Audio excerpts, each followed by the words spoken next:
Pre-recorded from Joe's mom's basement, welcome to another rewind episode of the Stacking Benjamin Show.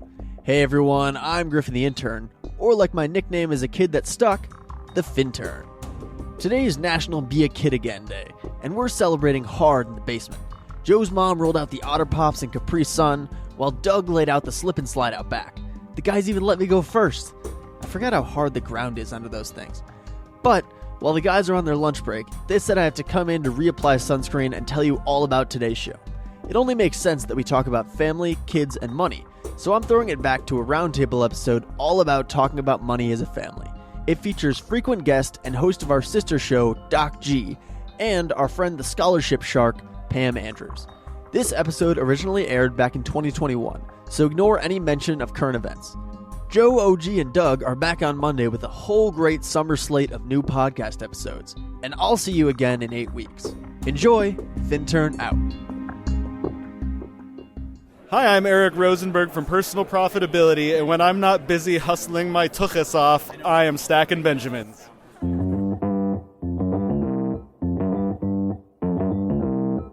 Live from Joe's mom's basement, it's the Stacking Benjamin Show.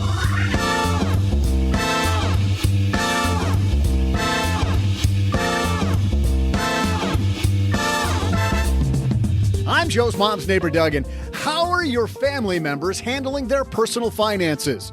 Today, we'll help the whole team kick butt with some help from the woman behind our scholarship mastery course, Pam Andrews. And the guy who kicks butt with the Earn and Invest podcast, Doc G. And finally, he's here to kick your butt 3 days a week. It's OG.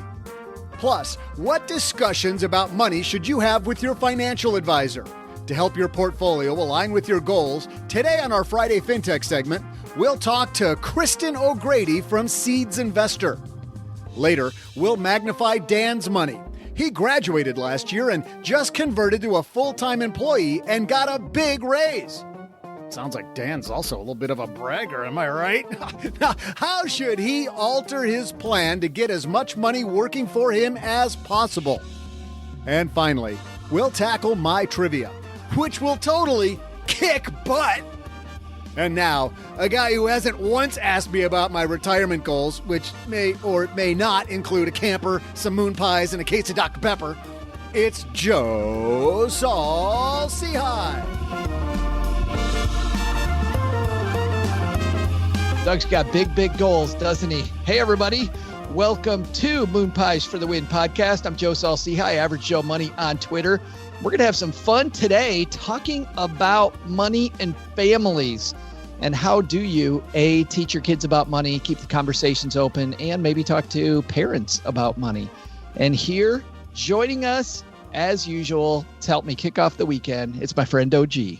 The end of spring break. I can't believe you actually got me today because I put in my PTO request earlier this year, and I was supposed to be off today, just so you know. I took out the rubber stamp and went, denied. Yeah. We need you here. You know why? Because you've got 3 kids and you've had to teach them about money. I do have 3 kids. It reminds me of the Simpsons part. That was probably one of my favorite lines from Simpsons ever. Oh, I have 3 kids and no money. Why can't I have no kids and 3 money? It's all logic. Absolute logic, man. Why can't I have no kids and 3 money? You know, that's why I only had 2 kids, because I knew that I only have 2 money then. If I'd had 3 kids and could have swapped, I would have had 3, but big money, much bigger. There you go. Yes. The math works out when you stop at 2. And a guy who, I didn't even know how many kids he has, from the Earn and Invest podcast, Doc G's back. How many? There's Cameron, the whiz kid. And then Layla, my daughter. But, I've got 2 kids, but since we don't pay for anything, we put them to work early. I don't have to worry about how much they cost. That's it. You just have them edit the Earn and Invest podcast. Layla, goes to get your lattes? Is that the deal? That's just the beginning of the labor that occurs in our household. So every morning we wake up at 4:30 and the kids start cleaning. Good. Welcome to the child labor podcast here. It's horrible. Absolutely rotten. And the woman who's wondering what the heck she's doing back here, the scholarship shark, the woman who runs our scholarship mastery program, Pam Andrews, is back. How are you? I'm doing well. How about you? Well, good. You keep the kids working too? Or do you have 3 money? Yeah, I have 4 though. You have 4 money. I have 4. I do. So we're wrapping up my college kid. They're not calling it spring break. Same thing, but it's a different name. They're calling it Wellness Week. They're hoping the kids don't all flock to Florida. So they called it Wellness Week. Yeah, as if changing the name, kids are dumb enough. If you change the name, they'll never remember that last year we all went to Florida. There you go. But you've had some good scholarship news in the family, haven't you? I have. Well, I mean, in my scholarship, like in my client family. Well, in your client family you have, and I know that your son's on his way to school as well. That's correct. Yeah? That's correct. So kid number 3. So I'll have 2 in college, but my third, who's a boy, so I have boy, girl. But our second son will be going off to school. It looks like he has earned a significant amount of money as well. So that's awesome. And you had somebody else in the program just recently got a nice art scholarship, beautiful art. Yes. So art scholarship, as well as a couple of very significant scholarships, one for environmental advocacy work that she does, and then another one just for different essays that she's been writing. That is fantastic. Well, you're talking with the kids, not just your kids, but with all kinds of kids about money and about school all the time. That's the topic today. Everybody has kids. Everybody has parents. Let's talk about how you talk with your family about money. But first, well, running a small business, as you may know, like I do, it is super fun, but it can also be very tough. And when it's time to get a loan, it can feel impossible to find the lender that you actually trust. Big banks say no. The internet, well, that's full of sketchy offers with sky-high rates and fine print you can barely read. Whether you need help covering payroll, managing cash flow, or investing in growth, you deserve better. And that's why I recommend the small business marketplace Fundera, which is powered by NerdWallet. It's a free, easy-to-use platform. It lets you compare real financing offers from trusted lenders, and it's all in one place. And what I like is that you don't need perfect credit to get started. There's no spam, there's no bait and switch, just personalized options that fit your business needs. Nothing I like better than a place that treats me the way that they would want to be treated. Using Fundera is a super way to quickly compare options and make your best funding move the way any great business owner would. Here's the best part, though. For a limited time, when you visit nerdwallet.com/SB and fill out the no obligation form, you're going to get VIP treatment and talk with a real person who knows all the ins and outs of small business lending. And you can tell them specifically what you're looking for. They can tell you specifically which options you should probably consider most. Don't risk your business on unreliable lenders. Go to nerdwallet.com/SB to learn more and find the funding you deserve. Fundera Inc., NMLS ID number 1240038. Well, there's nothing that relieves stress more when you have had a long day, you are completely fried, and you're thinking to yourself, maybe I'll just go out to dinner. But then you think about all those calories, all that money out of your wallet, and then you realize that you can eat healthy because you found Factor. Factor is ready in 2 minutes. Factor shops, preps, cooks, and delivers straight to your door, so you have more time for everything you love this spring, and you don't have to worry about eating healthy and going outside your budget because you've got the food sitting there in the fridge that you had pre-planned. What is Factor? Well, Factor has meals built around your goals, whether that's weight loss, overall nutrition, more protein, or GLP-1 support for strength and workout recovery. Check out Factor's Muscle Pro collection. Every meal's crafted with functional ingredients, lean proteins, colorful veggies, whole foods, and healthy fats. Factor bans 175 plus ingredients. No artificial colors or sweeteners, no high fructose corn syrup, no refined seed oils, just nutrient-dense foods. It's fresh, never frozen, over 100 rotating weekly meals, including globally inspired flavors like Mediterranean and Asian, so there's always something new to look forward to. I use Factor. I think you're going to love it too. Head to factormeals.com/SB50off, stackers, and use code SB50off, and you're going to get 50% off and free daily greens per box with new subscriptions only while supplies last until 9/27/2026. We got OG here. We got Doc G here. We got Pam Andrews here to save the show. Let's get moving.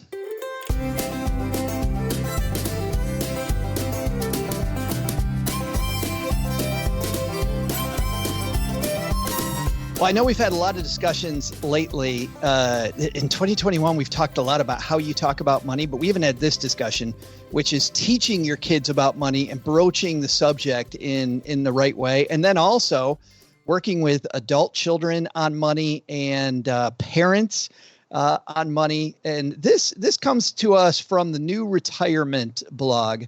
Kathleen Coxwell over at New Retirement wrote this. We'll link to it in our show notes page at stackingbenjamins.com if you want to follow along. But the piece is Family and Money, Tips for Discussing Finances and Retirement with Your Loved Ones.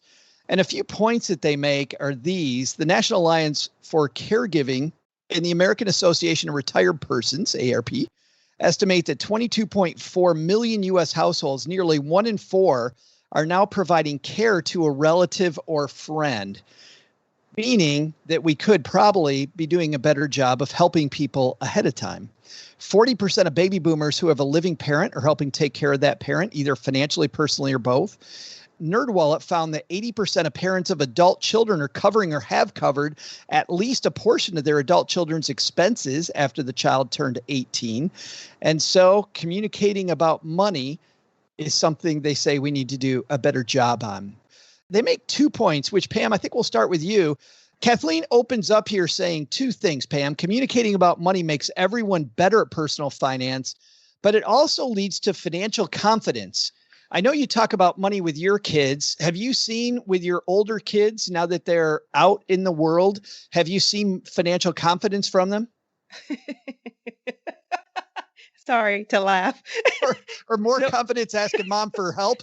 Yeah. So my oldest graduated. So I have 2 2020 grads, a high school 2020 and a college 2020. So my college 2020 grad is my oldest son. You know, of course, he graduated in a COVID climate, but he's actually doing okay. What I find for me, this is just me, but it worked better when I had them under the roof, because now it's like, yeah, mom, I know everything. So I said, I said, you're starting off on a really good position. He's really good about listening for the most part. But I always think you can save and invest more. Like I say, do this now while you're single. So I find that the conversations were much easier for him when he was in the house. Now, my daughter is a little bit easier. My current college student, she listens. She's doing actually 2 internships. One is unpaid and one is paid. She wasn't expecting either one to be paid. I said, you don't need this money. Sock it all away. And at first she was like, well, I saw these jeans I wanted to get. I said, well, treat yourself. Get the jeans, but sock the rest away. So she's a little bit more open, but I think because they both have different end games and goals. So she knows where she wants to end up and the kind of work she wants to do. And so she's very focused on making sure financially she's secure so that she. But if your son, even though you said he doesn't listen as well, it sounds like, though, he doesn't lack in confidence, right? Yes. That's true. I think you're right. I think having conversations and I always tell parents, it's funny, when I meet a family, I tell them, you don't start with the college money talk like the senior year. You start when they're little and you're standing in the line and they're having a fit because they want something and they just think, well, just use your card, or the machine's going to spit out the money, or, they don't understand. So at every stage you have these conversations. Yeah. And I think with every conversation does come that confidence. And so it's really important to have those conversations early and often with kids to develop that confidence, so that they're fiscally mature and responsible every step of the way. Absolutely. Doc, your kids both confident? Cameron and Layla, pretty financially confident? So I think they are confident, but we've been really thoughtful about how to teach them about money. And I really think there are 3 ways. There are conversations, which I actually think are the least successful. Really? Then there's modeling when they see what you do. And then there's experiential learning when they're given a little money and they can either succeed or fail based on their own wit. what I learned from my parents is they didn't really talk about money much, but they did a lot of modeling. So with my kids, we model a lot of financial behavior. We get them involved somewhat in our decision making. And then the second part is we try to give them some experiences. So for instance, for my kids from a very young age, we gave them a yearly allowance on January 1st, but then also made them responsible for buying their clothes and a few other things. So they had to apportion their own allowance throughout the year and try to figure out what they could and couldn't buy on. And that was really important because it gave them kind of some space to succeed or fail, but in a very safe way. That $8 lasted all 12 months, Doc? Well, of course, I was willing to put them to work so they could gain a little extra based on all that work. So as you know, my son edits my podcast, but that was also another part of that experiential learning. So because he edits my podcast, I would pay him for that, but then he would have to decide what to do with that extra money. Oh, gee, I've met your kids. They're very confident about money. I was just thinking about if I were to hand my middle kid all of his money on January 1st and say, you've got to hang on to it. By January 1st at roughly 7 a.m., he would have 400,000 tokens on Fortnite and be barefoot the whole school year. Like, well, Dad, sometimes the cookie crumbles. Your oldest son would not spend a dime of it. Yeah, Alex is a great saver. William is working on being a great saver. Yeah, I don't think that we do as great a job of engaging them in some of the day-to-day decisions, because I also recognize that kids don't have any perception. A $100 bill is just as much as $1,000 is just as much as 10,000 is just as much as 100,000. They have no concept of the exponential increase. And maybe 100, I guess, and 1,000 they probably have. But if we told the kids a vacation to Disney cost $5,000 or a vacation to Hawaii costs $10,000, in their minds, that's just about the same number. That's a challenge that we're working on right now. My oldest, who is 14 almost, and he said, Dad, I could start driving in like a year. I'm like, yep, practice. And he said, so when I turn 16, do we just go get my car that day, or how does it work? And I'm like, that's a funny question. Get it and hand me the key. Yeah, like, do we just go pick it up? Like, is it here when I get home from school that day? Like, what's the order of events? And I just thought that was super funny. So obviously, I'm failing on the money conversation talk, but no, we do. From a lesson standpoint, we do talk a lot about the impact of investing and the impact of being a lender and the impact of having the bank involved in your life. And generally, anytime the bank's involved in your life, it's going to suck.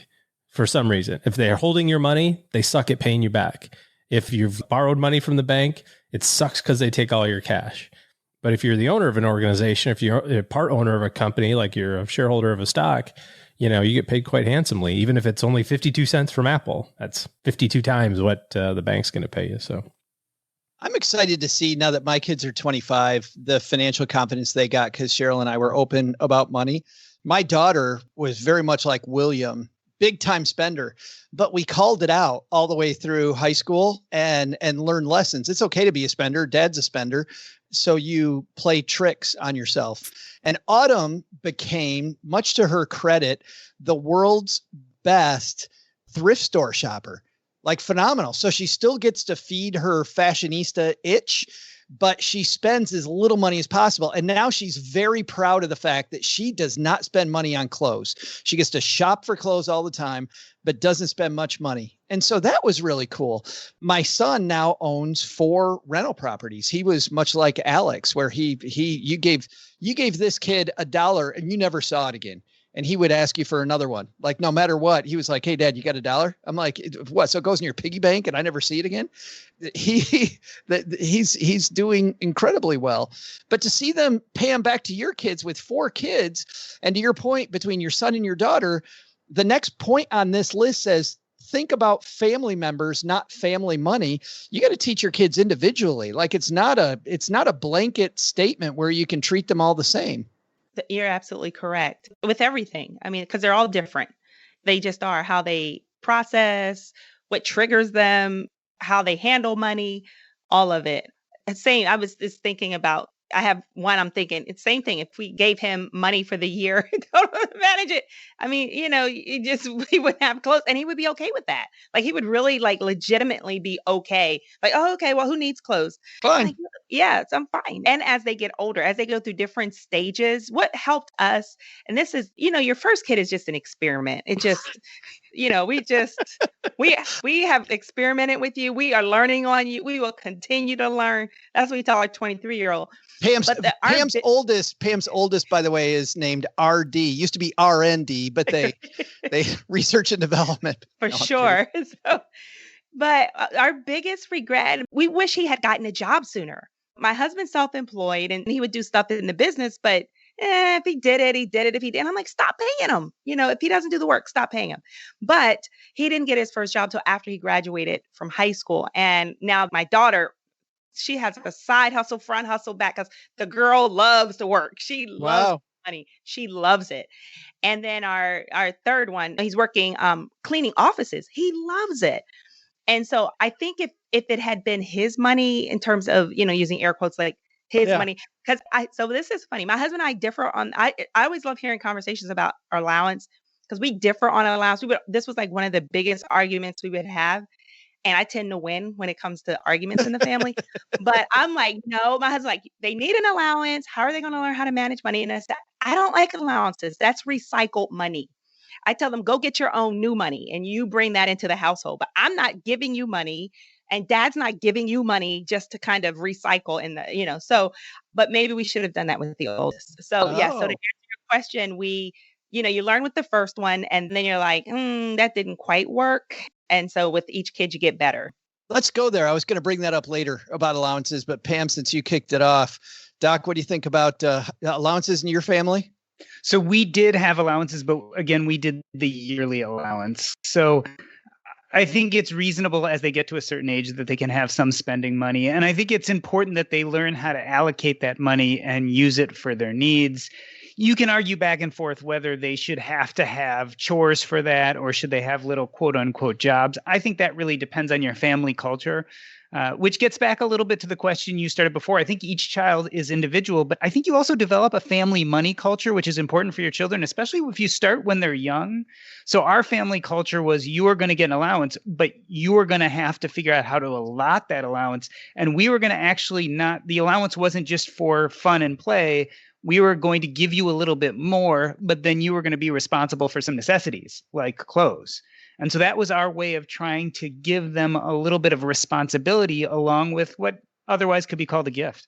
Did either one of them run out of money before the end of the year? They haven't, but they were unexpected. So my son, for instance, especially from even a young age, was very electronic focused. And even before he had a cell phone plan, he always had a phone so he could access the internet and do things with it. And he had allotted all his money for the year. And then he accidentally dropped his phone while canoeing in the river. And so that was a big learning point. It's like, well, you already spent everything you had to spend. And what you have left over is for necessities. Unexpected things happen. And what are you going to do in the future when something unexpected happens? Are you going to have enough money? Aren't you going to have enough money? It's the beginning of the emergency fund conversation. And it was something that we could bring in early on so that he could start learning responsibility by failing, but again, by failing safely. We would do something similar. I gave them a larger allowance than probably kids should have at their age. The number that I was told by somebody that had, I thought, a great strategy on this was a weekly allowance that was double their age. So whatever their age is, it was double that amount of money. And you go, what the hell does an 8-year-old need $16 a week for? They don't. They totally don't. However, I would rather, and this is the way it was presented to me, and I totally agree with that. I was in college and messed up my credit while in college. I'd never been trusted with $1. I was handed money whenever I went out. My parents just gave me enough for that day. Never trusted. I would rather my kids made a $16 mistake than the thousands of dollar mistakes that I made, which meant that our allowance had to be a two-pronger. Number one was we had to give them this rather large allowance. Then we had to let them fail with it, which was so hard to do. We'd be at, Target, and my daughter wants to buy the most ridiculous thing that she's never going to never going to use again. It's just a horrible thing. And I had to shut my mouth and let her buy it. And then I had to mark something on my calendar for a week later saying circle back and ask her, hey, Autumn, how's that thing? And she'd be like, what thing? You know, the thing you spent $15 on last week. Oh, I didn't remember that thing. And man, it was hard, but holy cow. OG allowances in the OG family? No, we don't do allowances for no good reason. We've fiddled with it back and forth, but the boys are now old enough to do stuff for money. So they do a lot of babysitting. You know, if we want to go get a bite to eat or go play 9 holes of golf or something like that, they can watch Caroline for the few hours that we're stepping away, you know, and they earn money for that. And then if they want something, they'll usually come and ask. They'll say, hey, I need $20. Like, what's worth $20 around here? And then it's also helping them negotiation skills, because I'm like, the fence needs a stain. Like, that seems like it'd take a long time. I'm like, yeah, $20. What do you think? And they go like, no. How about I wash windows instead? I'm like, when? Let's do that. Deal. Which is what you wanted in the first place. Or wash the baseboards or something, you know, something that I'm never going to do. I'm too old to be washing baseboards. That's not going to happen ever again in my life. So I can get my kids to do it, but we pay them for that. And just like you said, with yours, you know, you got to watch them and let them fail. And this was a lesson that we had. I was tired of finding money around the house. I mean, I don't know about you guys, but I don't generally leave money lying around. Like, it's in my wallet or it's in my desk drawer or so, you know, it's in a place. It's not just on the floor or on a table. Exactly. Which desk drawer, by the way? Yeah, exactly. None in the basement, sadly. Oh. But we would do that. You know, the kids would have a holiday or they'd have a birthday, and 2 days later, there'd be a $50 bill just sitting on a table somewhere. And I'm like, this is BS. I'm tired of this. So we made a rule that, firstly, any money that's found anywhere belongs to me. If I see it, I'm picking it up and it's mine. End of discussion. I don't care if you dropped it. I don't care if you lost it. That's your responsibility. It's now mine. And that kind of goes everywhere, because, you know, I left $1 on the table one time. The kids were like, yoink, this is mine. You know, like I left it, you know, you tip the pizza guy or something, you know, and they give you some change back, and I left it on the countertop, hadn't made it. So lesson learned.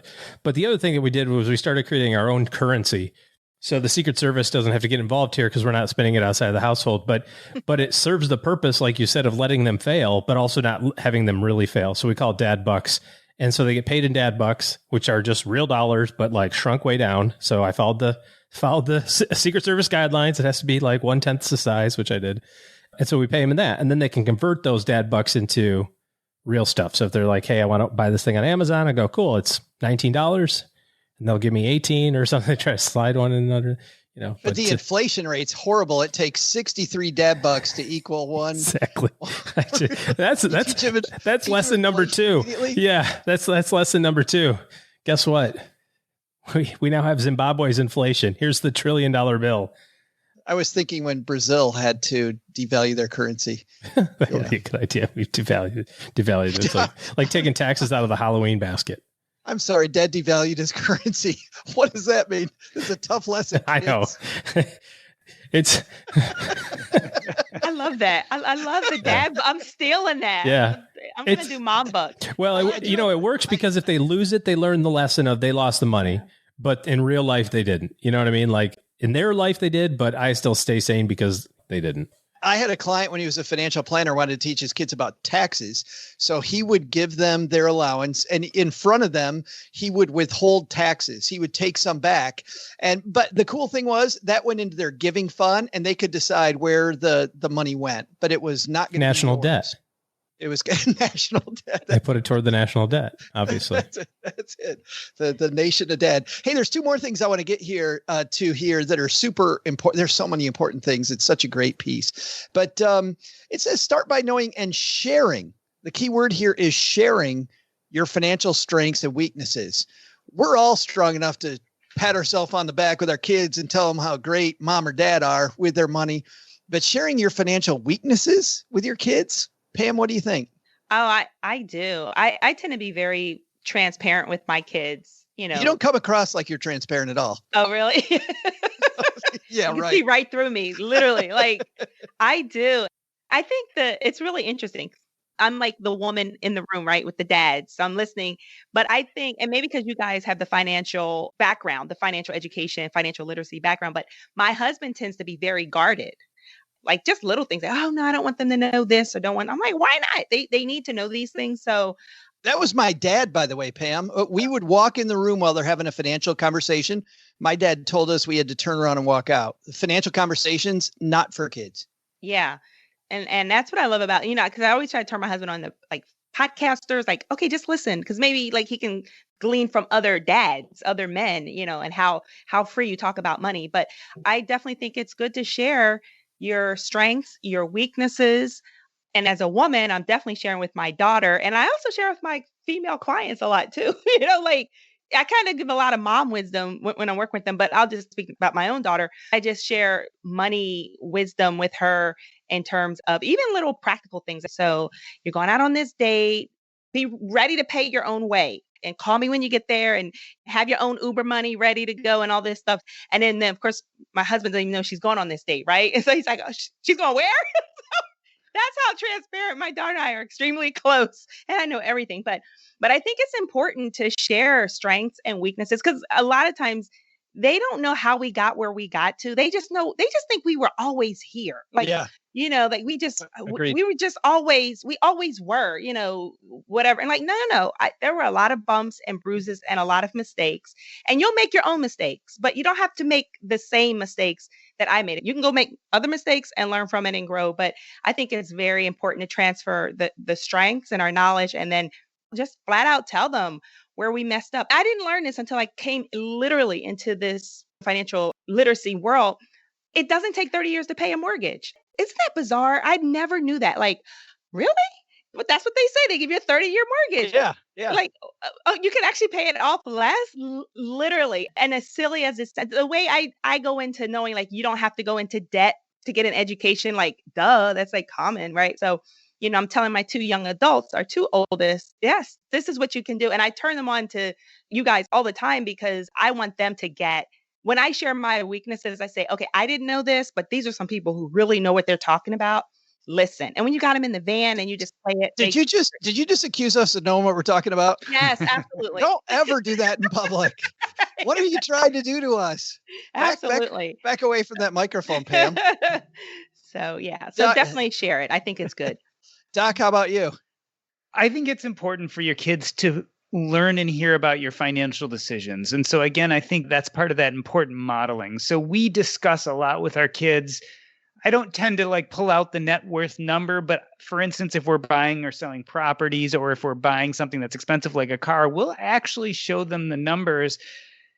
Strengths and weaknesses, it's always hard for me to talk about those because I'm not sure I understand that more as kind of choices you made and didn't make, right? So I guess they're things you know and don't know, but what we really try to do is make sure they understand what choices we made and what the reasons were, and I guess what the outcomes in the end.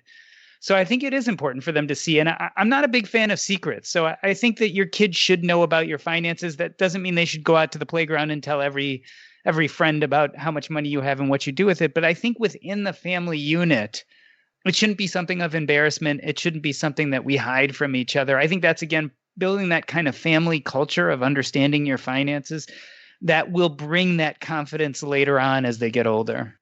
You never know what your kids are going to inadvertently say. OG? Yeah, kids definitely do say the darndest thing. One of my kids' friends, his family is very wealthy, and I don't remember the kid's name, Morgan or something. Morgan's got $1 million. I'm like, Morgan doesn't have $1 million. Morgan's dad has $1 million. Morgan's mom might have $1 million. Morgan doesn't have $1 million. On the sharing is caring type of concept here, we've been pretty open, I think, with all of the mistakes you and I, Joe, have talked about over the years on the show.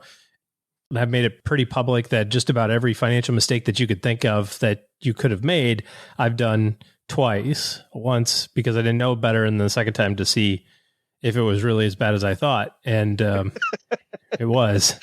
In the name of science. Yeah. I just researched stuff so that you guys don't have to.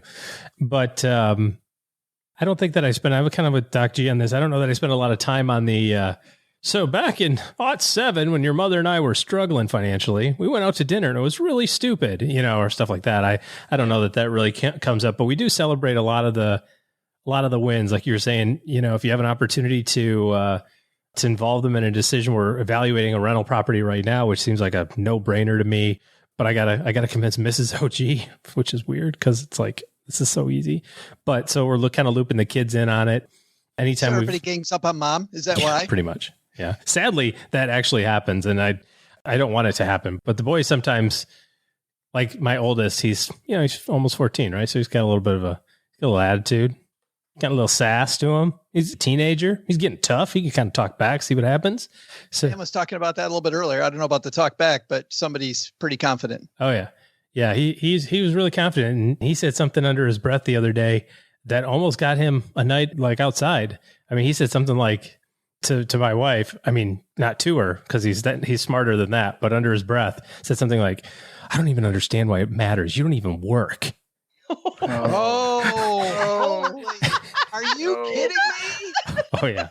Yeah. And she heard about it because she could hear him saying something as he walked up the stairs. And then the other one ratted him out. The other one was like, "Oh, watch this." If I could throw my brother under the bus. Oh yeah. And he just happened to be walking by, and so he kind of got a lesson in where he rates in the hierarchy of the family pretty quickly. See, that same thing happens in my family too, except my son says it about me as opposed to my wife. He's like, he doesn't even. But I'm okay with that. I wish that they would say that about me. My dad's silly. He just sits around and plays golf and Xbox all the time. What a loser. Like, yes, mission accomplished. Perfect. This piece goes on. It talks about having meetings, about having regularly scheduled family meetings. We never did that. Anybody do that one where you regularly schedule family? I think that's a great idea, and involving kids in that I think is great.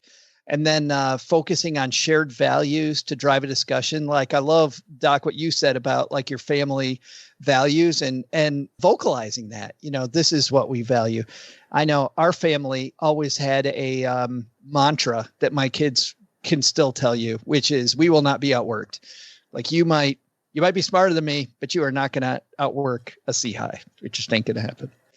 I like the fact they talk about celebrations and don't mix the financial conversation with the celebration itself. So there's a lot here, and I'll link to it on our show notes page at stackingbenjamins.com. And it also applies, by the way, with talking with parents. They turn this around, say it really isn't that much different talking with parents. But I guess just take away when it comes to these financial conversations, we'll have our guest of honor, Pam, go last. OG, biggest takeaway? It's not the old way of doing stuff anymore. It's not the man goes out and works, man makes money, man cashes paycheck, gives little to wife. That's dead, man. That's been dead for 30 years, probably.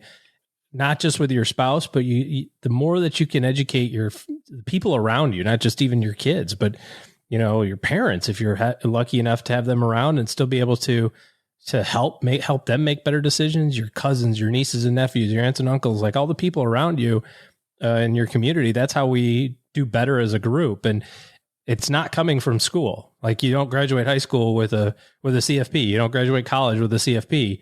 You sometimes graduate college, sadly, with a whole bunch of debt, and you don't have any idea how you're going to pay for it. So this stuff starts at home. And if you can help it out, I think that's the message. Doc?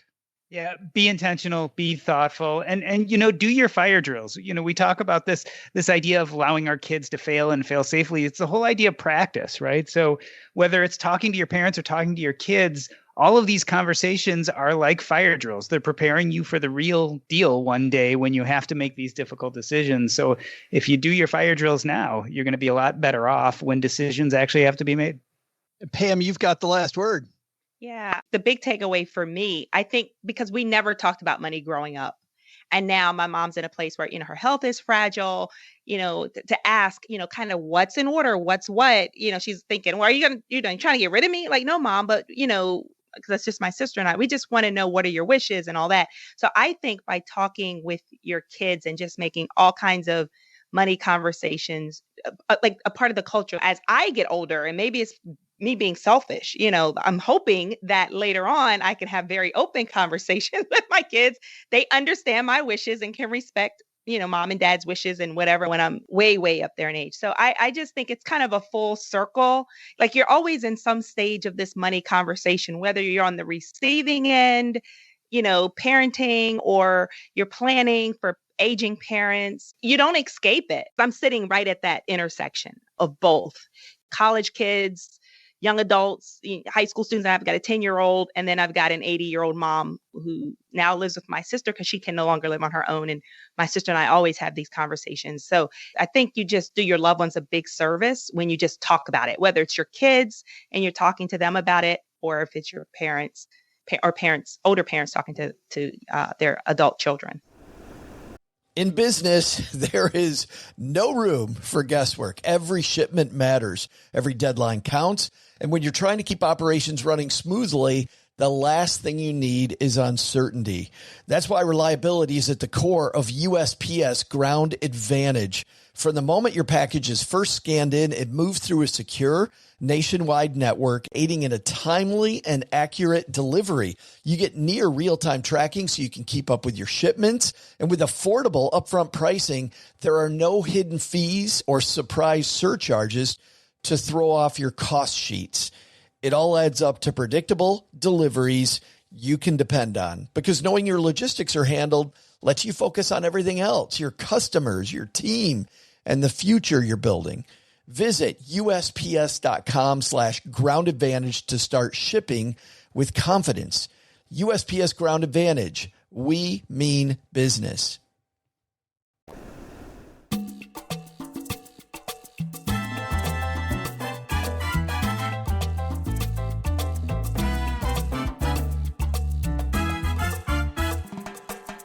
Well, on the Friday FinTech segment, we talk about cool ideas that are either on your computer or on your phone that maybe the big organizations, sometimes we profile things the big organizations are doing, but often they're small organizations. And I was really excited to hear about this one.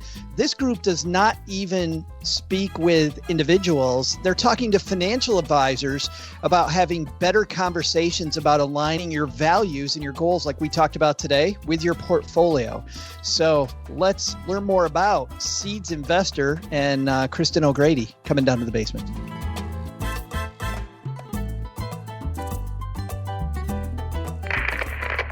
And on my dad's shortwave radio, it's our new friend, Kristen O'Grady. How are you? I'm doing great. Thanks, Joe. Excited to be here today. I'm looking at your backdrop. And for those of you not watching on the YouTube channel, you have a dollhouse behind you, which is, so that's the serious work you guys do at Seeds? We do. Yeah. We like to bring our play into our work. And so it's important to have things that you really enjoy to do. No, seriously. So I thought the perfect setting for today would be my daughter's bedroom. It has to be. Nice job. We're in the basement. You're in daughter's bedroom. You guys are all about ESG investing, and we'll talk about that in the future. But do you like that name? Do you like, because I know it used to be like socially responsible investing, but then people, as you know, back in the old days, it would be categorized based on what it wasn't, right? It didn't allow this, didn't allow that, didn't allow whatever. So they changed the name to ESG. I'm not even sure if that's good. What do you think about the terminology? I don't love it. I think that the terminology doesn't really matter. And there's so many different ways that people are talking about it. And what really matters is the meaning in it and what actually we can do to make money more meaningful. So I actually don't think it matters what you call it. It's more about, how do we actually invest in businesses that are caring about people in the world? And guess what? That's better for business. So I think if we could, maybe we can come up with a different term on the show today. But yeah, no, it's more about the meaning. And I think this is the future of investing. So you don't really need a term. I think in the future, it's just going to be called investing. It also used to be, people used to say, oh, Kristen, that's very nice. Investing according to your values. That sounds cute and everything, but it doesn't pay. And that's what I heard for a long time. Yet I was on investmentnews.com this morning, and ESG investments taking home some big prizes for being like the places to invest. It turns out now that investing according to your conscience is probably also great for your wallet.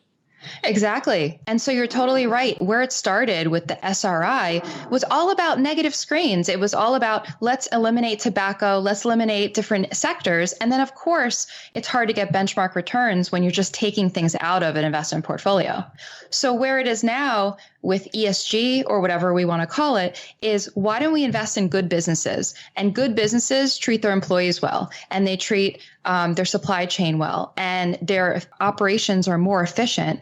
And that therefore, that's a better financial decision for the future. And also at the same time helps the environment.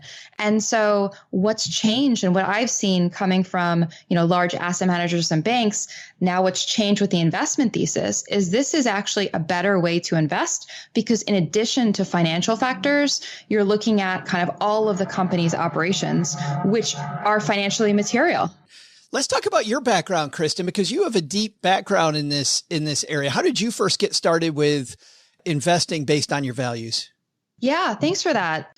I love how we can use impact investing to make all of our money more meaningful. And so, I spent almost 15 years in what I'll call big finance, which is large asset managers and banks. And what I did there was I created investment products, mutual funds, as well as large product platforms. And while I was there, I heard about impact investing and I fell in love with it. It was a way that we could use all this capital, all this money invested in the world and reallocate it to companies to actually make a difference, to actually grow our wealth and make it a better world. And so at the time I started, learning more about the space. And I started getting pushback because many people at that time felt like, oh, this is a millennial thing, or we're giving up returns, as we talked about earlier, right. Which is a misconception. And the industry, over time has now evolved, which is awesome. So I got involved with it. I ended up launching a few funds in the space while I was in big finance. Really, what I realized is in order to customize investment products to what people actually believe in, their personal values, you need to build that from the bottom up. It's hard to just take a generic product off the shelf from these institutions. And so that's when I met Zach Conway, the CEO of Seeds, and he's a financial advisor by background. And what he realized in his practice is a lot of clients were asking for this, but there wasn't a good way to talk about ESG or talk about the client's values. So how do you have the conversation? And then once you do, there's all these confusing products out there. So then how do you put the portfolio together that really yields a financial return, gets to the financial targets of the client, plus aligns with what they care about? And so that's what's missing from the market. It's really the simple tool to talk about values and then also to build this customized investment portfolio. And that's what Seeds is. So I left and joined Zach and team to create Seeds to do just that. He must have thought then, Kristen, that advisors kind of missing this discussion overall. And if so, assuming the answer to that is yes, that advisors are missing it, how does the whole process then begin of talking to clients if you're an advisor and having this discussion? That's exactly it. It's changing the conversation. It's educating the advisors, giving them the tools so that they can feel confident having the conversation. And so what Seeds is, it's really focused on the advisor to client experience. It's a tech-enabled dashboard where an advisor can sit down with a client, walk through a simple survey process where they're getting to know their client better. Number one, getting to the heart of how a client makes decisions. So whether they're analytical or whether they want to know about the numbers and the performance, or their big picture and they want to know how can I invest and actually, in companies that take carbon out of the world and all of that. And then talk about, what's really important to the client. Do they want to invest in companies that, let's say, pollute less or something? At the end of that really clear, meaningful process between an advisor and a client, the advisor can propose a portfolio that aligns with what they just heard. So now the client, sees up on the screen, oh, wow, the advisor actually knows me, how I like to invest, how I think about investing, and what I care about in the world. How do I make decisions in my life? And I can actually do that now for my investment. I have a choice there. So it's really about that client experience. Are advisors telling you that they're surprised by the conversations they have? They are. Yeah, they are. So many advisors initially say, you know what? A lot of my clients aren't really asking for ESG. And we're not surprised about that. I mean, like you said, a lot of people don't even know what ESG is. But when you bring it up proactively to a client and say, hey, there's another way we can invest. We can actually, talk about your values and align your investments to your values. Are you interested in exploring this?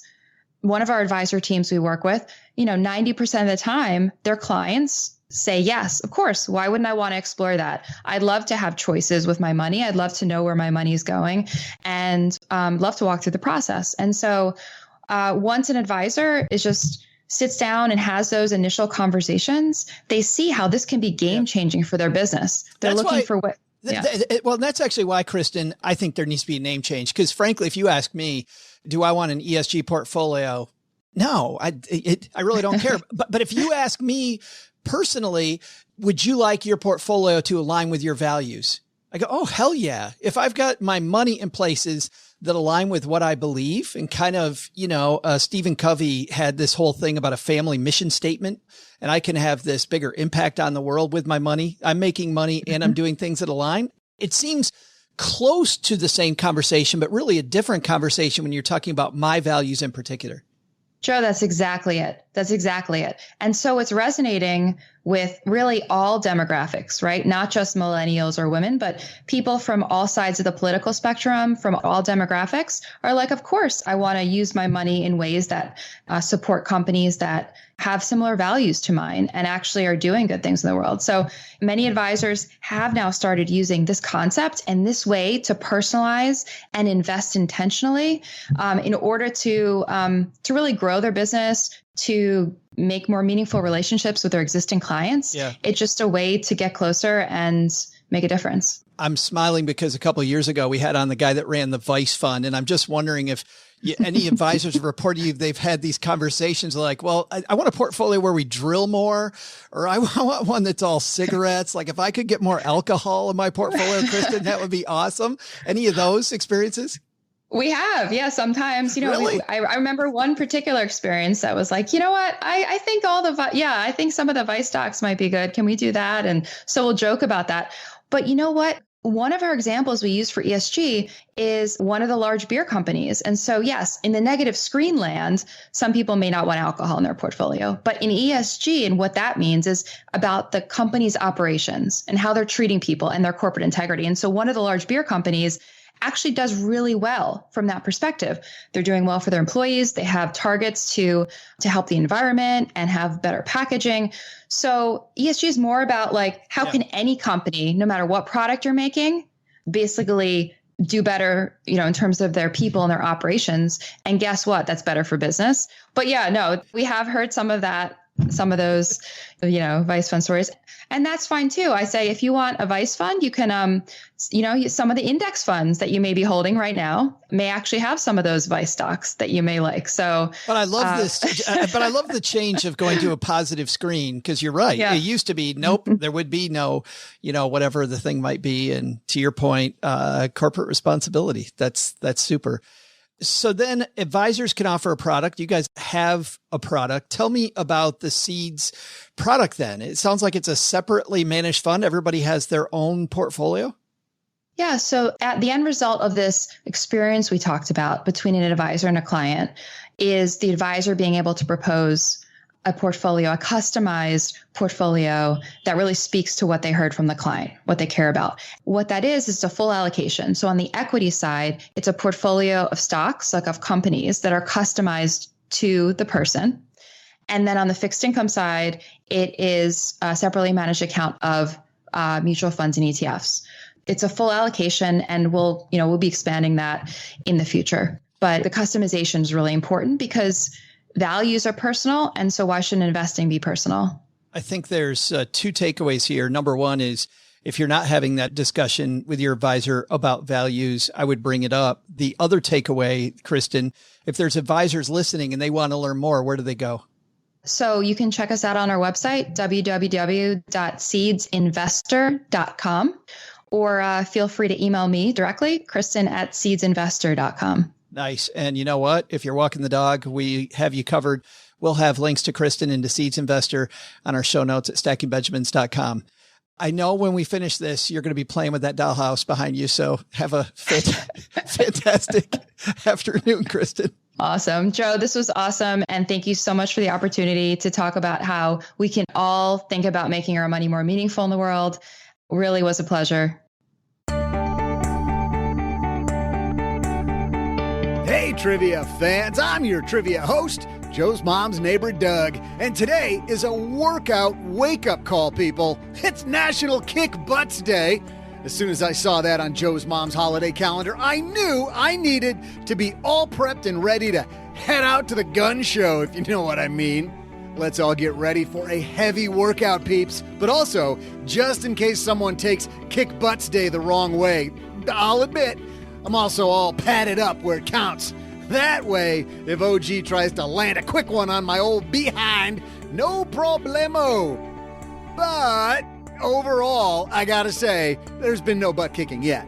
It's been too quiet. But before I peek to see what's really up, let's get to today's trivia question. Do you know where they kick a lot of butts? In the WWE, of course. So our question is, what was WWE revenue in 2019? I'll be back faster than you can go kick some butts yourself. Well, if you're new to this shindig, we have a weekly contest between our three normal contributors, which are Len Penzo and Paula Pant, who both have the week off, and OG. So we'll just keep this, we'll keep the genders the same, guys. Pam, you'll play on behalf of Paula, who surprisingly is in a tie for second. Usually at this time of year, she falls back and then roars back to the front later, but she's got 3. OG has 3, and Doc G, you'll play on behalf of 2-time champion Len Penzo, who has 4. So no pressure to anybody here. I don't even know where I'm going with that. But anyway, that means, Doc, because you're playing on behalf of the 2-time reigning champion, Len Penzo, you get to go first. It is my supreme pleasure to make sure that we pull Len down in the standings. Back to Keep everyone it close. else. So WWE 2019, this is clearly obvious. In fact, so obvious I might just miff it to be fair to everyone else. I'm going to say, geez, I have no clue. I'm going to say 50 billion. $50 billion with a B. Yeah. And OG, you're in the middle. Yeah, it's. I don't think it's that much. All of WWE.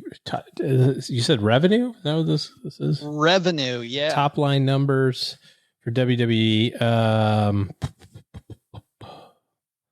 going to say the number is 4.375 billion. 4.375 billion. All right, Pam.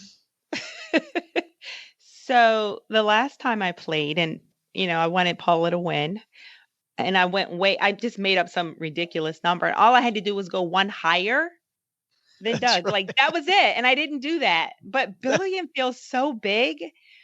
But if he's saying 4 point, what I wrote 375. 375. I'm gonna say 4.376. I'm just gonna go one more. Oh, you're going a little higher than him. I thought you said you were going lower. Well, I feel like I want to go lower, but they both went billion. I have no strategy whatsoever. So yeah. Well, I want to say some millions. I don't know. Is it that popular? I have no idea. Wrestling? Is wrestling? Are you asking me if wrestling's popular? I'm sorry. Final answer, Pam. Okay. All right. I'm going to go one more dollar. So I will say 4.376. There you go. That's my final answer. More than $1, but I get it. Yes. Yeah. Yeah. Good. 4.375999999 Got it. Yeah. All right.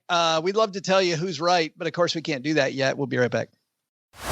Hey, Stackers, after a year of uncertainty, it's important to build your financial confidence back up. And one of the best ways to do that is to get into a routine and developing good savings habits. In fact, it's funny. I found the same thing just with my physical workouts lately.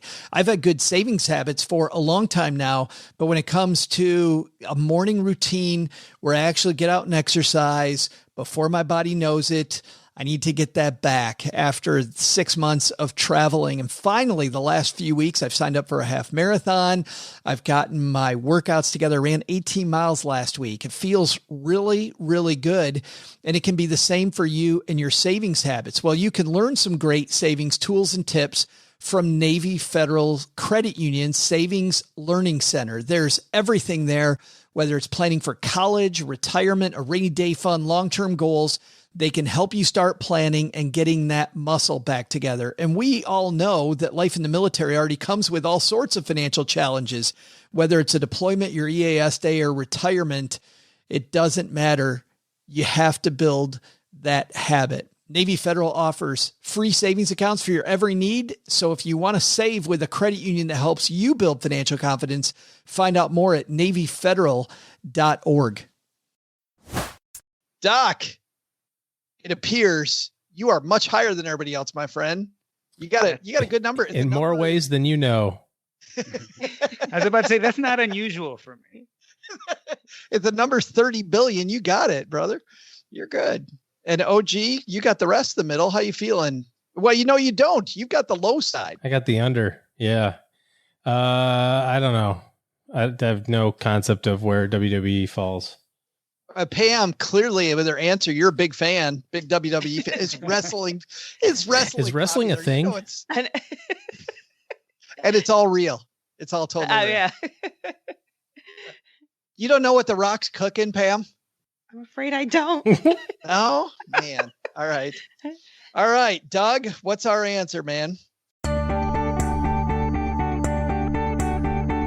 Hey, Stackers, it's your pal, Joe's mom's neighbor, Doug, and I'm starting to feel overdressed for National Kick Butts Day. Here I was thinking that either we'd have a group of stackers waiting to go do a Rocky-style run around the block, shucking and jiving, or Joe and G would just be waiting for an excuse on the calendar to deliver a butt-kicking to yours truly. I'm a lover, not a fighter, boys, so I would never just kick people for the fun of it, and neither should you, kids. But you can't trust those two. But the rest of you, let's kick some butt. While you get stretched out, why don't I give you today's trivia answer? The question was, what was the WWE revenue in 2019? It was actually a record-setting year for the WWE. They pulled in $960 million in revenue. Probably because it's obviously real wrestling and super entertaining. All right, everybody, let's go meet outside. Let's go kick some butts, people. See ya. See, I told you I had to lose it for Len. I told you that was going to happen. The problem was I was too close on our last trivia. I was only off by a factor of 2. So that was like going to be the closest I get this quarter. You'd be off by a factor of 50? At least. At least. Joe tried to help you out, Pam. He was trying. I know. Sorry, Paula. Oh, yeah. Your gut instinct was right, Pam. I know. I should have gone lower. I was like, billion. Do that many people watch it? And I just didn't trust my gut. Yeah. Can't play. I'm such a big wrestling fan, and you had no idea. OG takes it home and tied for the lead again. Nice job, OG. Good work. Thank you, everybody. Hey, guys, before OG pats himself in the back too hard, let's help somebody magnify their money. Today's Magnify Money question comes to us via StackyBenjamins.com/magnify money. You know what happens, Pam, when you go to StackyBenjamins.com/magnify money? No, what happens? What? Oh, sorry. I don't know what to say. What's the punchline? What am I supposed to say? You said exactly the same thing everybody always says. Okay. What you're supposed to say is the financial products at most brick and mortar institutions are nowhere near best in class. Over 92% are rated, like Doc was going to say next, against each other head to head at magnifymoney.com. Use StackyBenjamins.com/magnify money, Pam, to tell them that we sent you. And then whether it's checking accounts, savings accounts, if you're comparing rates on savings, CDs, if you are looking for reward credit cards, balance transfers to get your financial act together, if you need to consolidate your debt, it's all there. All those products you use day in, day out. StackyBenjamins.com/magnify money. Today, we're going to help Dan magnify his money. Say hi, Dan. Hey there, SB team. It's Doug's mom's neighbor Dan here, calling in from my mom's basement. I've got a setup and a question for you. I'm turning 23 in March, graduated from college this past May during the age of COVID, and I'm currently living at home not having to worry about rent or food expenses. Around June, I was hired as a full-time hourly contract employee to work in a high-throughput COVID testing lab, receiving no benefits or 401k match. But this month, I was converted from an hourly employee to a salaried employee, getting a significant raise, a 6% match, and a very solid benefits package to boot. Before this change, I'd been putting your advice to work, automating about 15% of each paycheck into a savings account and emergency fund, paying off my credit cards and car payment in full, and investing the remaining roughly 60%. Now that I'm making more money with no expected increases in expenses for the next few months at least, what are your thoughts on changing my plan away from the 15% deposits into savings and moving those into my investment portfolio? The way I see it, I want to make as much of my money work for me while I have so few bills. I'd rather invest the money than let it sit doing nothing in my savings, knowing I've already established good saving and spending habits for when I move out and start taking on more expenses. Thanks for all the help. Dan, thanks so much for the call. And before I turn this over, I'd say, remember that open, honest conversation we just had about money, about sharing things? I wouldn't share with your parents the fact that you got a monster raise. I would come home and complain about how bad work is and just rake it in, man. Just rake it in. No, that's probably not great advice. Pam, what do you think for Dan? Saving 60% before, and now he's saving oodles of money. What should he do? I think he should give his mom some money. That's what I think he should do. I mean, living in her house. She taught him all these great money lessons, right? That's what he should do. So it sounds like, I mean, he's paid off his credit card debt. So he's paid off consumer debt. It sounds like he has no student loan debt to me. So it sounds like he's already out a lot of debt, which is awesome. And he's socked away a nice chunk of it that's investing, and he's doing the company match, which is great. So first, congratulations. Just sit and take that at 23. This is almost 23. It says a lot. It says a lot about him and his mother, his parents. I tend to be a very aggressive saver, and a very aggressive investor, especially while you're young and he's living at home. And these are some uncertain times. Again, with the disclaimer that I am not a financial investor or advisor or anything like that at all. But I would say why you can do it, because, we saw what happened last year. There's so much uncertainty, and, he has the security of home right now, and continue to aggressively save and plan for your next steps. So, take advantage of it. Yeah, I say take advantage of it. Absolutely. He's done the right thing by paying off the credit. He said credit card and car loan. So, and I'm assuming that there is no student loan debt, or he's really working to knock that off as well. And so that 15%, whatever this raise would be, by all means. But please do something nice for your mom. Take her out to dinner, or, order dinner in, do something nice for her, please, for me. So, yeah. Yes. And for your favorite podcast, Dan, just saying. Come on. Doc? Yeah, I mean, I hate to sound all Dave Ramsey, but you do the basic steps, right? Make sure that you have an adequate emergency fund. Make sure all your debt is paid off. And once you do that, I'm going to steal OG's answer. What I suspect OG's answer is going to be is that, live like you never got the raise and take the rest and invest it, right? Because we all know that if you compound well between 20 and 30, you put enough money away in investments between 20 and 30, it will last you the rest of your life. And people who tend to, what I call front load the sacrifice, invest wisely between 20 and 30, just have a lot easier life as they get into their 30s, 40s, and 50s. So that's what I'd say. OG? This is really such great news, I think, for Dan and everybody around him. I do agree. Take mom out to dinner, or DoorDash or something nice, or drizzly some wine up in your hizzy, whatever you want to do. Thank mom for putting up with you for a little while. The temptation that you have, or that you're talking about, is trying to build the pyramid the wrong way. You're saying like, hey, I don't have a lot of expenses. Cash sucks. It doesn't pay me anything. We talked earlier about if the bank is in your life, it sucks. But that's what gives you the flexibility to be able to be aggressive on the investing side. You have to have a cash reserve, and it can't be like $1,200.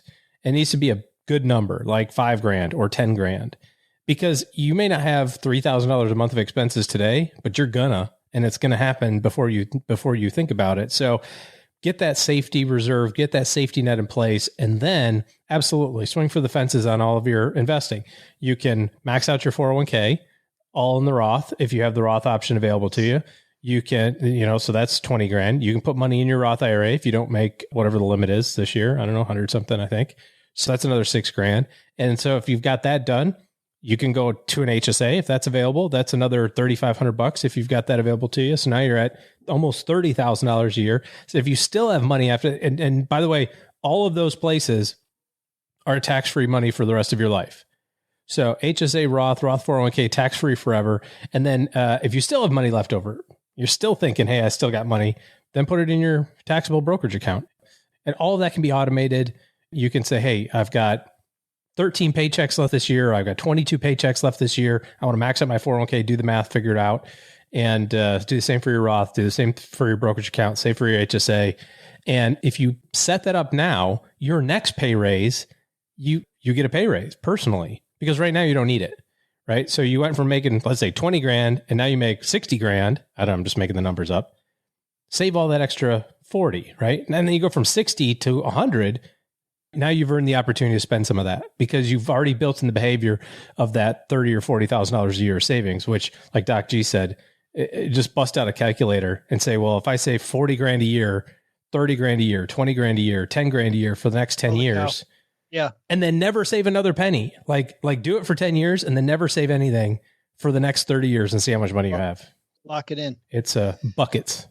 The only other thing that I will add that I love, Pam, Doc, OG, what all you guys said, is that the thing that I don't want you to do, Dan, is evaluate your results too soon, because the market could get volatile. At some point, could get volatile when you first start out, could get volatile later on. There could be a point where you feel like you're down a lot. And I've seen people start off aggressively investing and they stop because they learned the wrong lesson. And early on, volatility is your friend. Even if the first things you invest, let's say you put a bunch of money in for 6 months and then the market goes really in the toilet right away, that actually is a good thing because you're just at the start of your journey. And even though that first one didn't go the way you wanted to, it'll be back 30 years from now, but you can now put money in much lower at lower prices without having to worry about it. But people don't learn that lesson. I feel like too many people go, oh, I did that. That I burned, never going to do that again. I'm just going to save into a savings account. And then they end up never making any money. Very safely, by the way, never making any money, right, because it's in the savings account. So thanks for the question, Dan. If you've got a question for our team, head to stackingbenjamins.com/voicemail, and we'll be very happy to answer it. Congratulations, Dan. Really, that's a great place to be in, and fantastic work. And the fact that your parents let you stay there and maximize that. I mean, we're talking about financial conversations today. That's a great place to be, a place where a lot of people don't get to be, frankly. So take advantage of it. All right. That's going to do it for today. See what you guys got going on where you live. OG, what's happening with you this weekend? Just wrapping up spring break. We've got, nothing. We didn't do anything this week. We just, COVID, can't go anywhere. So next week, kids have school. Week after that is another short week because then it's Easter week at the end of that. So I tell my kids, hey, just keep your head down. Yeah, that's not what I usually say, but I know I throw some language in there, but you know what I mean. Keep focused. Keep your focus together. That's what I would say for the next 2 weeks. I was just going to another break. I was going to help you modify that for PG Radio. Thank you. So, Doc, what's going on at the Earn and Invest podcast? Well, this coming Monday, we have Andy and Nicole Hill, as well as Jen Smith. My old neighbor. Yeah, talking about leaving your job to freelance. So, especially he's been freelancing in a time of COVID. Andy has been doing work in his car. So if you've been paying attention to him on Facebook and Instagram, you can hear him talk about that. And then on Thursday, the creator of FreshBooks, Mike McDermott, is coming on. So it's going to be a fun week. It is a fun week. And by the way, if you like these conversations, these roundtable conversations every Monday, Doc, you're leading this conversation. I am, and yet somehow we still survive. People live to talk about it. It's incredible. Pam, thanks for joining us again, my friend. Thanks for having me. As always, I loved it. So well, let's talk first about the podcast, about the Scholarship Shark podcast. What do you got coming up? We're going to start to talk a little bit more about just those. So we layer a lot of college planning this year with COVID. So we're going to start talking more about, those next steps. Are you taking a gap year and how do you make that decision? Because a lot of families have decided, or a lot of students decided, I'm not getting a residential experience. Is it worth it to start school, post pandemic? So just more of those conversations about college planning in a COVID world. So just more of that. More of those conversations. They're so good. And you'll find that wherever finer podcasts are distributed for free. Yes. And something that's not free, but very valuable, our Scholarship Mastery course that you are the headmaster of, that closes tomorrow. And you and I yesterday did a Facebook Live. If people want to go hunt for that, you'll see that. And I think we're going to put it on YouTube, Pam.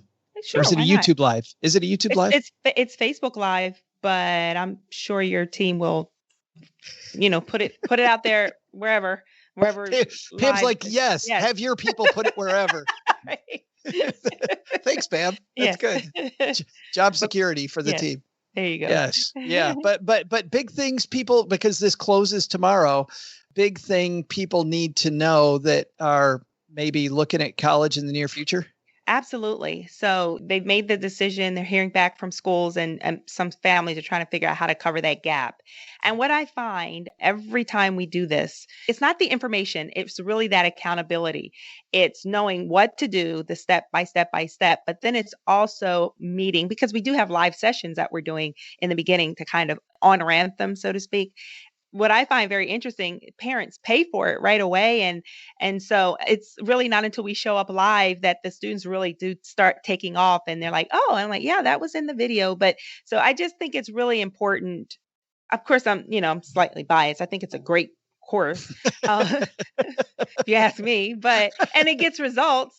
But I think the live piece, I really wanted to, because I'm a mom, I get it. I know how busy my kids are and distracted, with all kinds of good distractions, work and school and friends and all that stuff. And so having the live coaching part and staying on track week by week until they build the system has made all the difference. It's so fun to watch people not just get money, but gain these skills at the same time. Like you end up, the investment in the mastery course ends up being, you end up making money because of that, but you also end up maybe with a better job out of college. You end up knowing how to play to the judge. You end up knowing how to create your LinkedIn profile. Yes.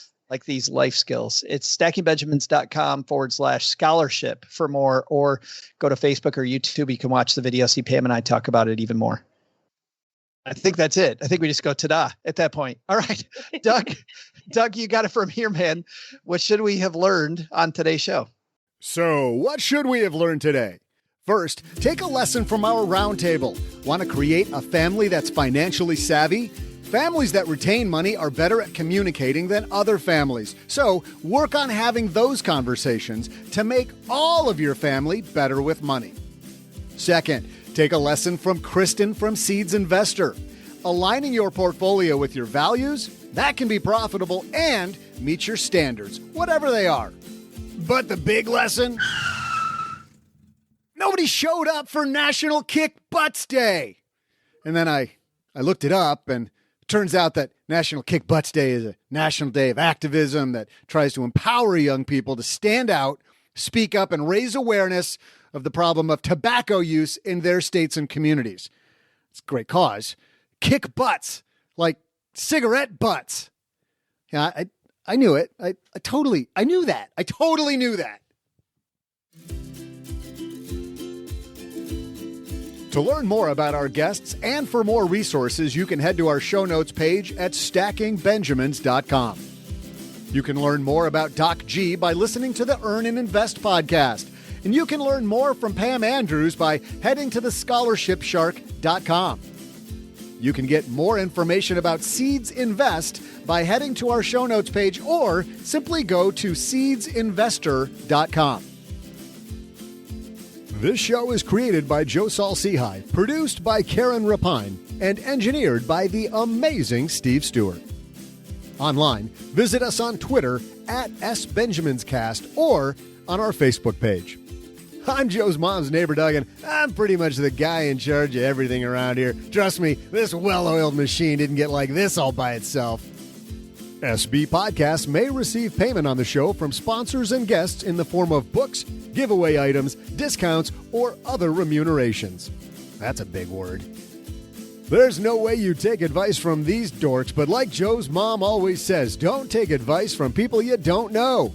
This show is for entertainment purposes only, and before making any financial decisions, consult with a real financial advisor.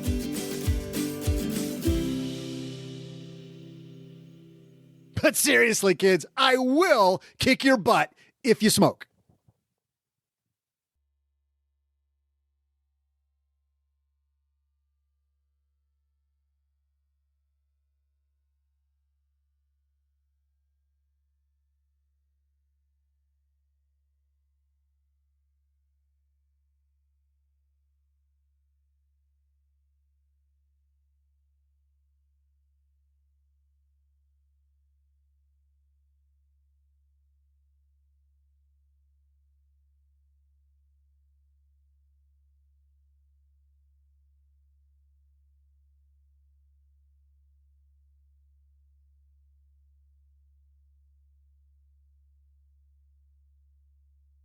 We talked about smart money conversations earlier.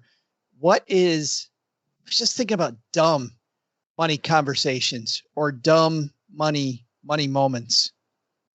Doc, you're nodding. Do you have one? Yes, and I know that this is one of your favorites too. The dumb money conversation that keeps on coming up on, unfortunately, this podcast, but that I keep on discussing too, is this whole idea of optimizing your savings account return, right? Making sure I get that extra 0.1% every on single my dollar. savings. I am so tired of that conversation. I get it. I know that people feel very uncomfortable knowing their emergency fund or whatever is sitting in a low interest bearing account, but it is just really not worth your time to be searching from account to account to get the highest interest bearing savings account. It's just, I'm sorry. And maybe this is from a place of privilege. I apologize, but I'm tired of that conversation. Well, there was a point in my life where I had to pick up all those pennies. So I get that. There was a point when I was just so incredibly broke, but so many people who aren't there. You're right, Doc, but I wasn't even talking about that type of thing. I was talking about this. So my side gig in college was disc jockeying. We had this beat up Suburban, and my brother and I would go and we'd do these high school dances and stuff and get paid. And afterwards we'd always go have some healthy food like Wendy's or Taco Bell or whatever. Well, there's one night I drive into this Taco Bell and the bill is like $3.65. And I pull up, I hand the guy a $5, and the person hands me back $11.35. And what I should have done, because I knew at the time, I was smart enough to know that was the wrong change. And I still feel a little guilty. Well, that kind of gives away what I did.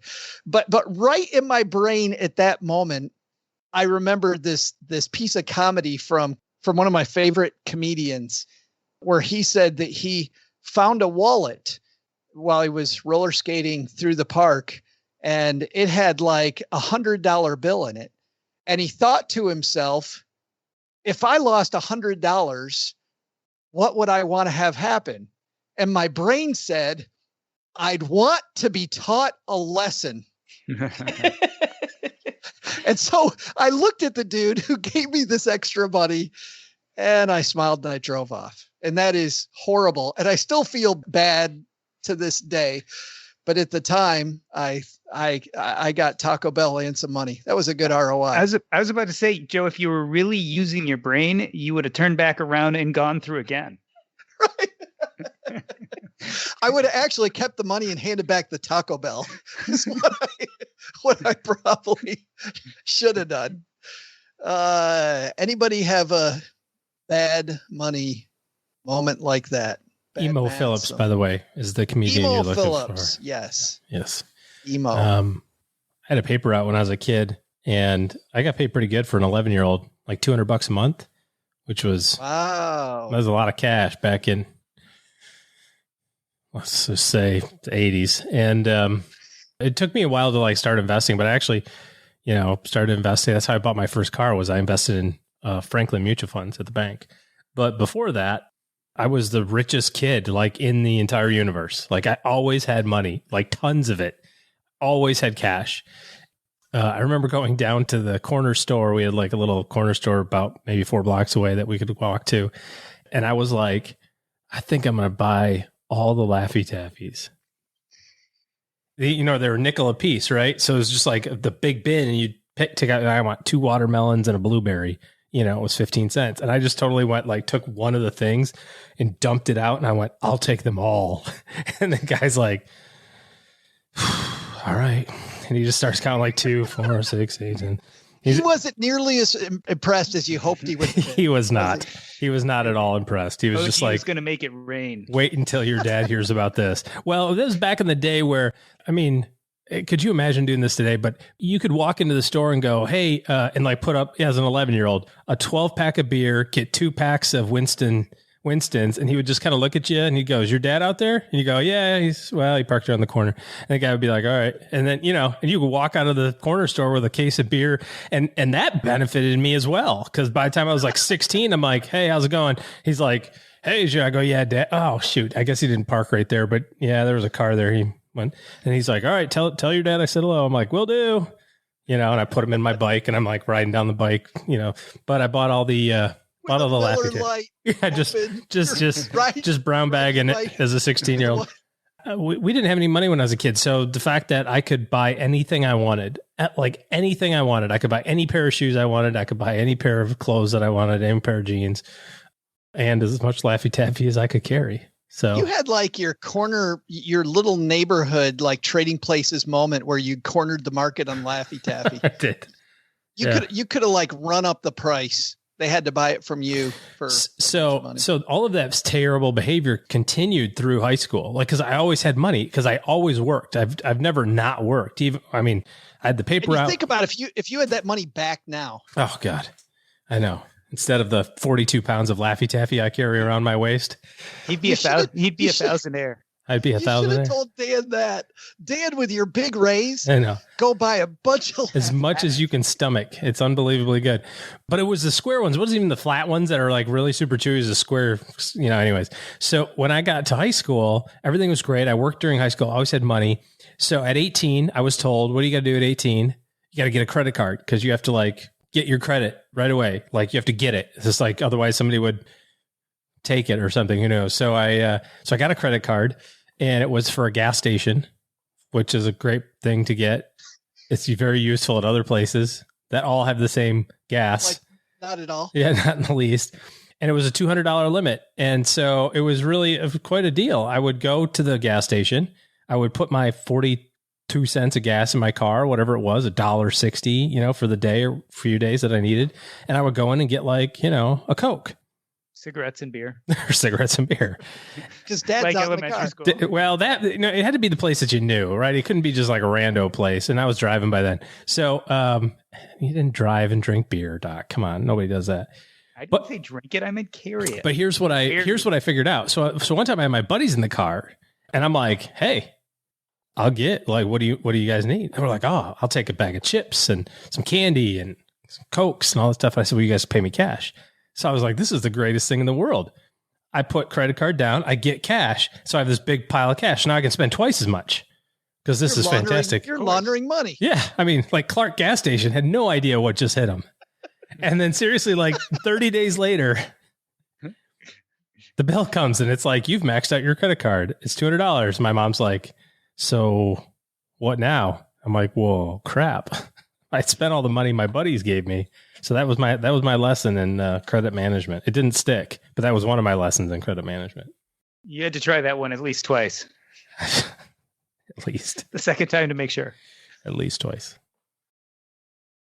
There are about 1 million podcasts about money, but Bad with Money with Gabby Dunn is the one where finances meet social justice. Investing in dating with Bella Gandhi. Do you believe that people should pay for dating apps? To me, invest in the dating process. There's nothing more important than finding the person you want to spend the rest of your life with. There's a stigma. Everything should be free. You're going to go to Whole Foods, meet eyes over mangoes, and all the dominoes fall in perfect order. That's just a load of garbage. Bad with Money. Listen wherever you get your podcasts.